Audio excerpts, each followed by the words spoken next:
Just checks again. With both sides, and we are underway. Totally misjudged in the breeze. And they will be under pressure right from the start. Daly to Brad Mackay.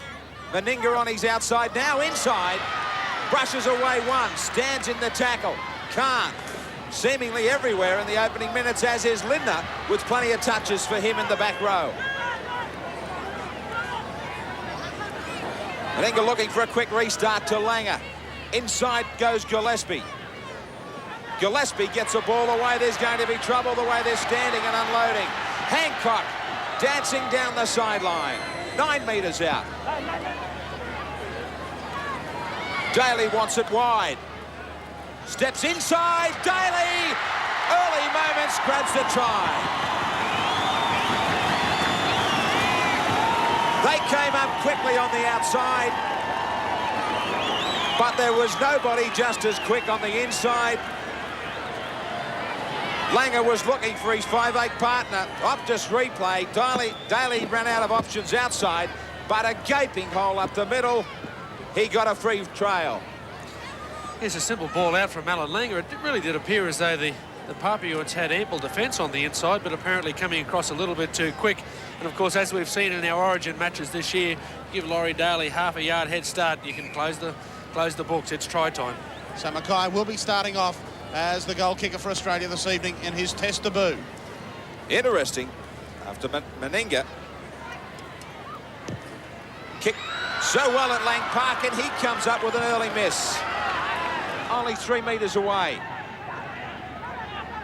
Still with Daly. Siren in the short ball, back to Daly, over the top. Fittler wasn't expecting it, but Graham Mackay will grab a try on debut.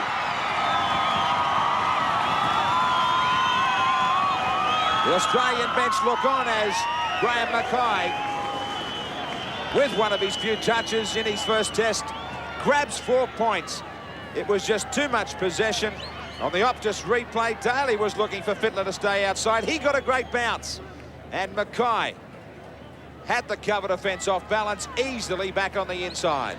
It's the try starting, of course, by a poor choice by the Papillon team, where they elected to try and chip kick out of their own quarter instead of getting the ball down. Tam, where they've been quite successful. Of course, only minutes later, a matter of passes, got the ball out wide, and really size being the deciding factor in the end. But I can't understand why they decided to try and chip kick that ball, Graham, because they'd met with some great success from 3 prior kicks. It was never, ever starting out to the right side of the post. Rugby league, of course, is their national sport there now, and they really look at some of the Australian football players every week and have a hero-like worship of them when the Australians go up there to get the chance to play against them. As Laurie Daly. Here it goes, Daly again, inside to Hancock. Hancock stands up his man brilliantly, but that's some great cover defence from Naffin, the captain, covering a lot of ground, the big prop to get over there. Ball loose on the ground, knock on Australia. The scrum will puck just outside the Kumals quarter line. Well, that's good stuff from the big prop. Leading by example. Hancock tried to keep it alive. Willie Kahn couldn't hold it. Maybe they put it all together here, Australia. Fittler to Langer and Daly. Meninga winding himself up, getting to the outside of Sinemau, to the corner, Hancock! Great tackle from Bogey.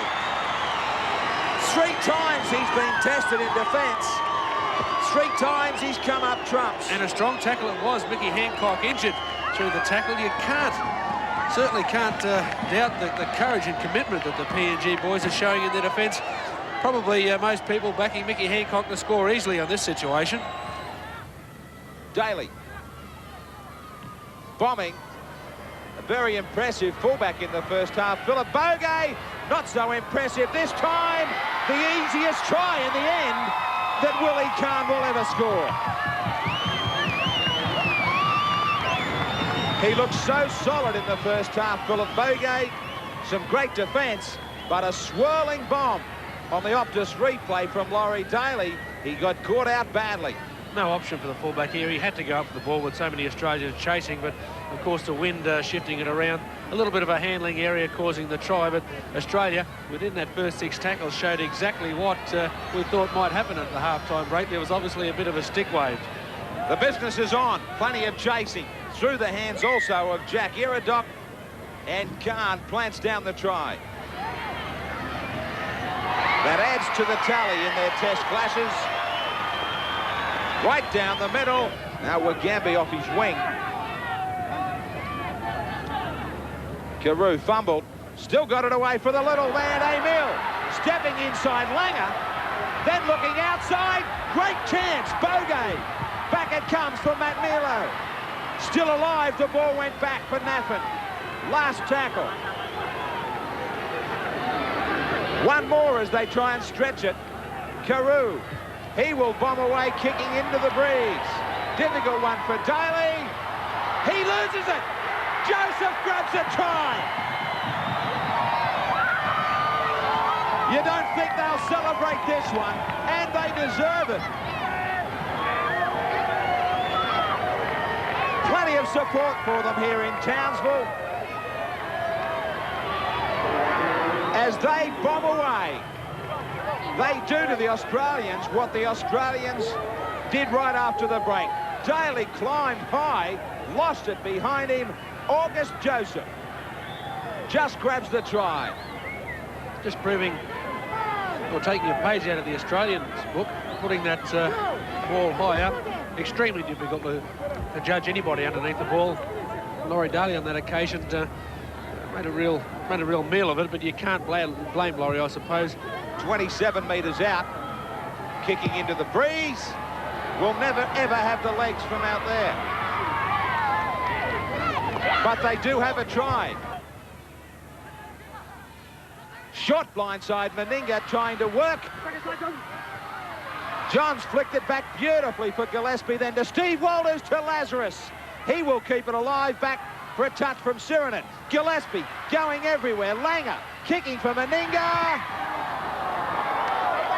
Well thought out by Langer, but again it is great cover and scrambling. Superb scrambling by the Kumals on that occasion. Probably 2 or 3 times during the course of that movement, it appeared as though the Australians were certain to score.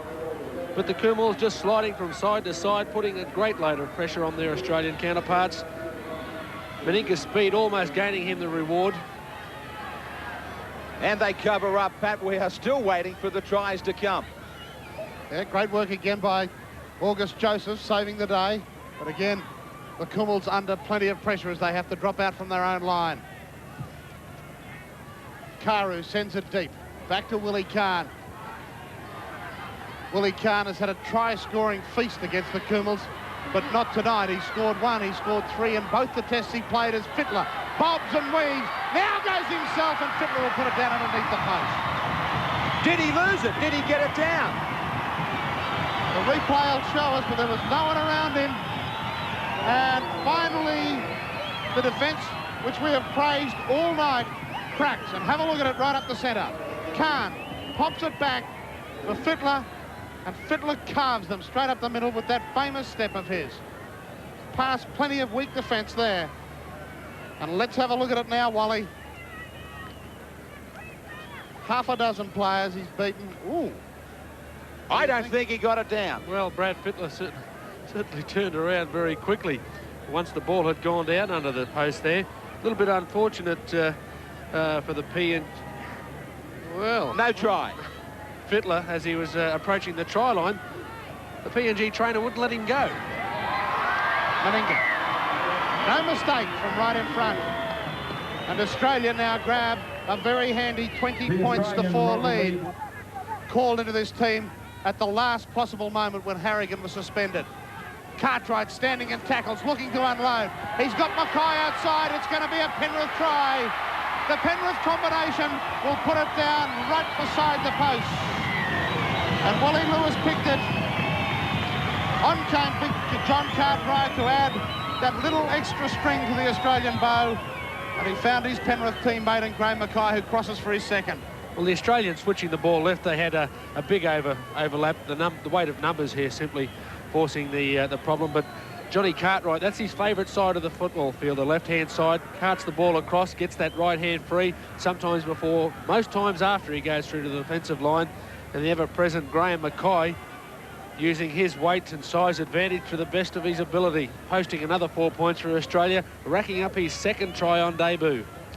And 2 tries within the space of 5 minutes for Australia has really put the Kumuls on the rack now, as Naffin has refused to leave the field. There he is in the foreground of that shot, still receiving treatment from the Kumuls handlers. Breeze at his back. No problems for the Australian captain.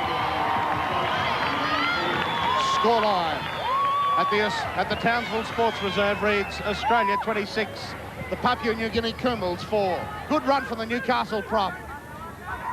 They work the blind side. Set play from the Aussies here. Khan juggles, takes it well. Pops inside Matt Milo and still running Willie Khan. But Uradoc did well to chase him across field and drag him down on the 5th. Laurie Daly pops it to Chris Johns. Johns is there and over he goes. Bogay tried to take him head on, but he was standing on his own try line. And Chris Johns simply had to fall over with the ball as Australia start to sprint away with it here.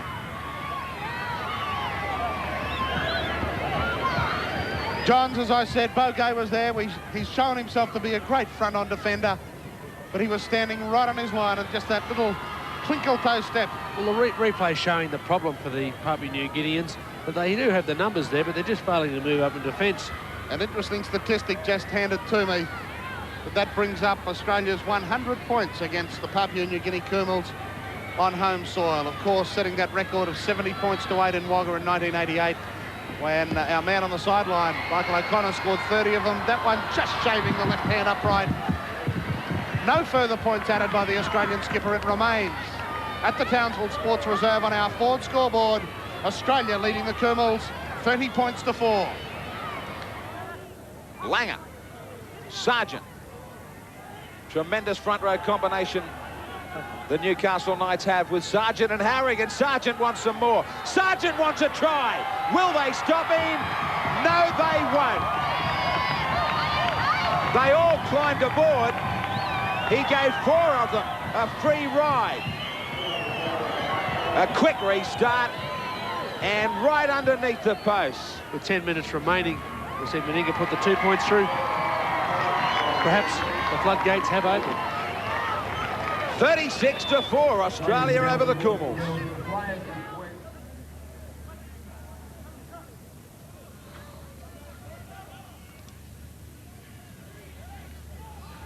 Matt Milo nearly got away.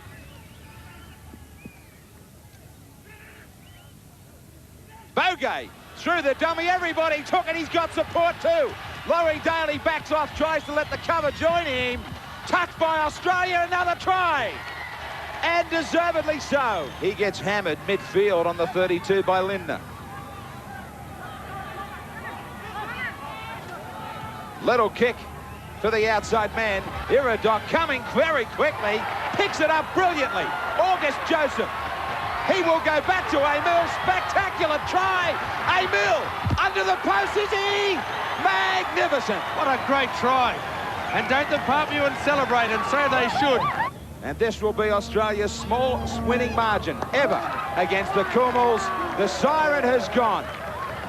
The Sports Reserve will be totally invaded by the league fans up in the north of Queensland. The Australians scurry for cover. The Kumuls, a great night for them. Bad hands for the Australians, but scored tries when they needed it. Ford scoreboard, 36-14.